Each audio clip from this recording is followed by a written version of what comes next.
Hai, gue Cakra dari Paragon Property. Gimana sih cara ngecek kalau rumah yang kalian mau beli itu banjir atau enggak? Terus apa banjir bisa dihindari?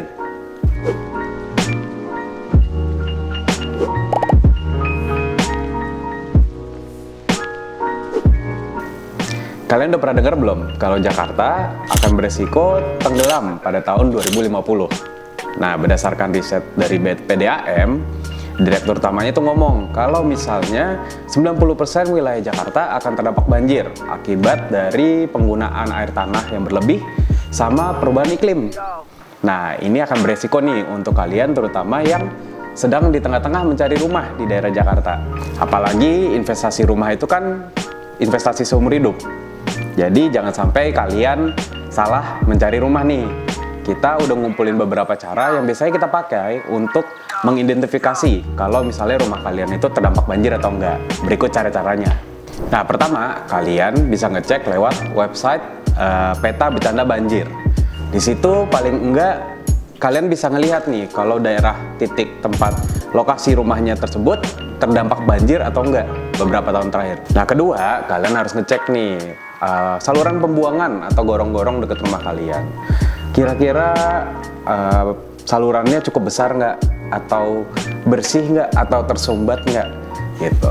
Kalau misalnya kalian masih belum pasti pengeluaran air itu kemana, atau saluran pembuangan itu kemana, maka kalian bagusnya coba tanyain sama pemilik rumah atau agen kalian. Biasanya agen kalian tahu itu. Nanti salurannya diarahkannya kemana gitu. Nah, ketiga, kalian bisa cek fisik rumah kalian.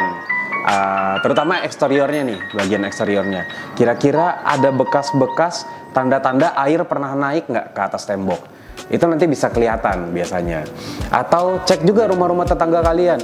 Kira-kira rumah-rumah di sini pada dibangun tinggi-tinggi nggak, jauh nggak lebih tinggi daripada jalannya? Karena biasanya pembangunan rumah tersebut dibuat sedemikian rupa untuk menghindari banjir. Jadi hati-hati ya.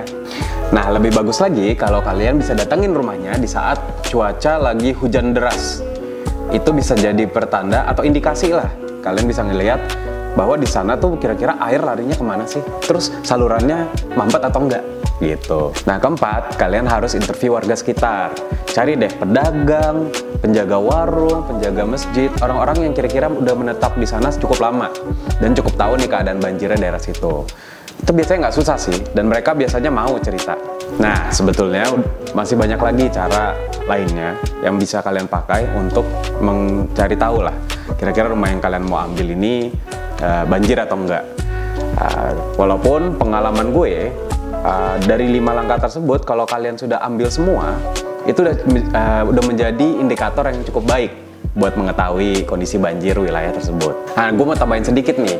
Walaupun begitu, banyak loh rumah yang tadinya itu terdampak banjir, tapi karena pembuatan saluran yang baik oleh pemerintah setempat, atau developernya juga membuat rencana pembuangan air yang baik, jadinya nggak banjir. Malah meningkatkan value atau nilai dari properti tersebut.